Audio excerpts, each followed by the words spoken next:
Om Namah Shivaya. What are we doing when we're doing a warm-up? What's the purpose of the warm-up?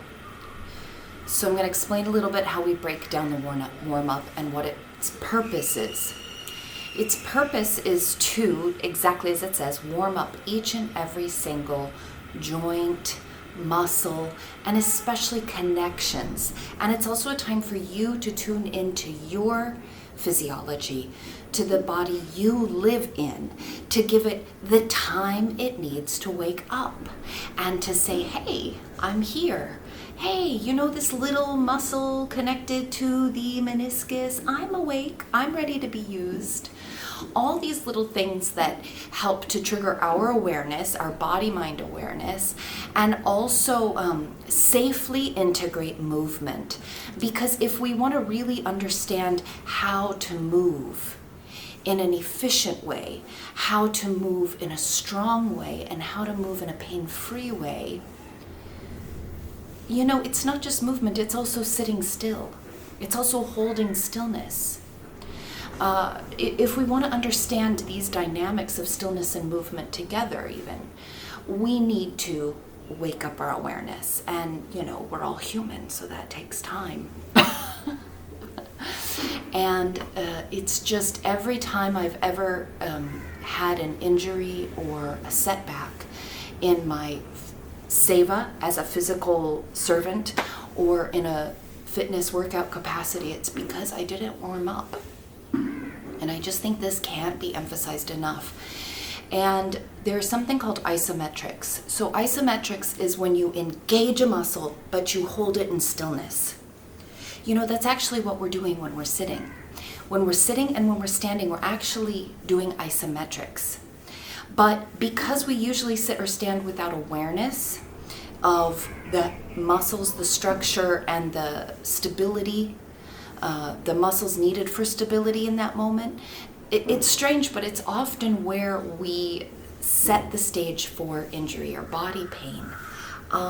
Most people I know that have told me they injured their knee, it's because they got up quickly from a standing position or a squatting position, because there wasn't an integration of the muscles in the transition, which are meant to protect that joint. So it's like when we stand, when we sit, even in meditation, all these things, we need this tuned in awareness of what are the connecting relationships between the different parts of the body that make that a holistic experience and not just slumping down to sit or, you know, flopping around to stand. In a warm-up, you have an opportunity, when I say engage that part of your body, engage the legs, engage the arms, really give everything you have to completely take the time to feel every nuance in the fingers, the hands, the wrists, right? The elbows, the arms. If you're going to engage, if you're going to roll back your shoulders, if you're going to engage your legs and lift your quadriceps, if you're going to get into the toes and just relish it like a delicious meal. And it is amazing. You can actually get a really great workout just by doing your warm-up. You can start sweating, especially if you really take the time to breathe. Exhaling fully all those toxins as you sweat and twist and squeeze the parts of your body that, you know, fell asleep in the night. This is like a full body detox, and it really sets you up for a very successful growth pattern in your fitness or physical seva activities. There's another aspect of how we integrate our breathing in a warm-up, which is that you let your breathing be the guide. Sometimes when we do our fitness routines, our breathing can't always be the guide. We don't always want to time our breathing with our activity. Like, let's say we're dancing. Dancing is necessary, this jumping, this bouncing. We need that pumping, that sweating, that you know, but we can't time our breathing to it. So in the warm-up, you really can time your breathing to your movements. You can really feel how the breathing integrates.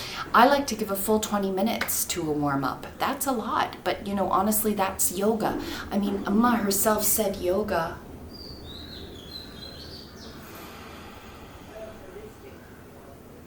I mean, yoga was described so simply by Amma, just that awareness of how the movement and the breath are working together.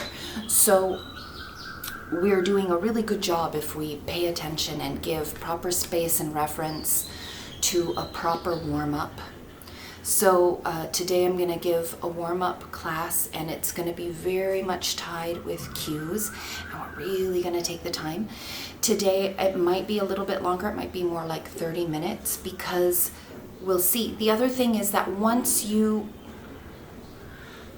engage in a proper warm-up on a daily basis and consider this warm-up sort of like your wake-up juice or your coffee for the day, you'll notice your warm-up goes faster. You'll notice your body doesn't need as much time to wake up. You'll notice all these benefits, and you'll notice flexibility and mobility and strength occurring without actually doing any intense work for it. So please pay reverence and honor to your warm-up.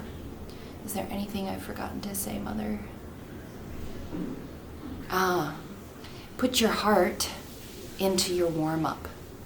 Create that space for the prayer of reverence for your body in this time.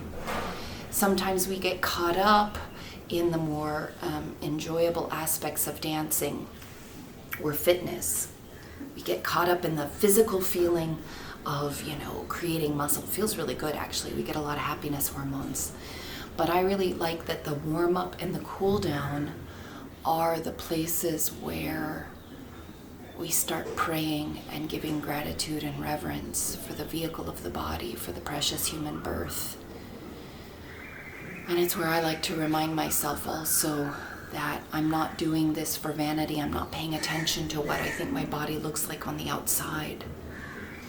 I pay attention to the internalized gratitude of using this vehicle. So do with it what you will. I hope you enjoy it. Om Amriteshwari Namaha.